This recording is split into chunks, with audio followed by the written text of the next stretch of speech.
एक समय की बात है, एक छोटे से गांव में एक गरीब किसान रहता था। वह किसान बहुत मेहनती और ईमानदार था। उसकी एक छोटी सी खेती थी, जिसमें वह दिन रात मेहनत करता रहता था। एक बार उसने अपने खेत में फसल लगाने के लिए बहुत सारे बीज खरीदे, लेकिन बीज के दाम बढ़ चुके थे और वह अधिक बीज खरीदने के लिए पर्याप्त पैसे नहीं थे। इसके बावजूद वह अपने छोटे से इकलौते बीज को बोने में लग गया। वह उम्मीद कर रहा था कि यह थोड़ा सा बीज भी उसे अच्छी फसल देगा। समय बीत गया और वह किसान की मेहनत का फल मिलने लगा। उसके छोटे से बीज से बड़ी फसल उगाई। उसका खेत उस इलाके में बहुत प्रसिद्ध हो गया।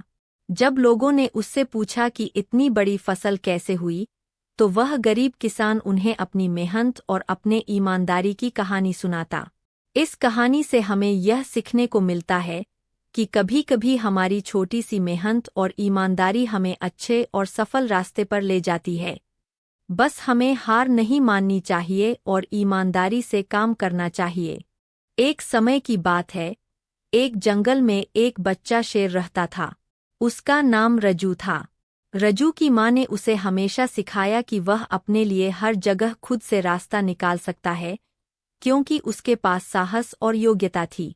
एक दिन रज्जू को अपनी माँ के शिक्षाओं का परीक्षण होने वाला था। उसकी माँ ने उसे जंगल के अन्य कोने तक जाने को कहा। रज्जू ने धैर्यपूर्वक अपनी माँ की बात मानी और अपना सफ़र शुरू किया। रज्जू ने बहुत सारे अजीब और खतरनाक स्थानों को पार किया, लेकिन उसने कभी निराश नहीं हुआ। वह हमेशा उम्मीद और साहस के साथ अग्रसर होता रहा। अंत में वह अपने गंधक माँ के सामने पहुंचा। रज्जू की माँ ने उसे देखकर बड़े गर्व से गले लगाया। उन्होंने कहा, बेटा, तुमने सचमुच बहुत अच्छा काम किया है। तुम्हारी उम्मीद, साहस और अद्भुत योग्यता ने तुम्हें सफलता का सफ़र किया। मोरल: यह कहानी हमें यह सिखाती है कि जीवन में सफलता को प्राप्त करने के लिए हमें अपने आप में विश्वास रखना और साहस से सामना करना जरूरी है।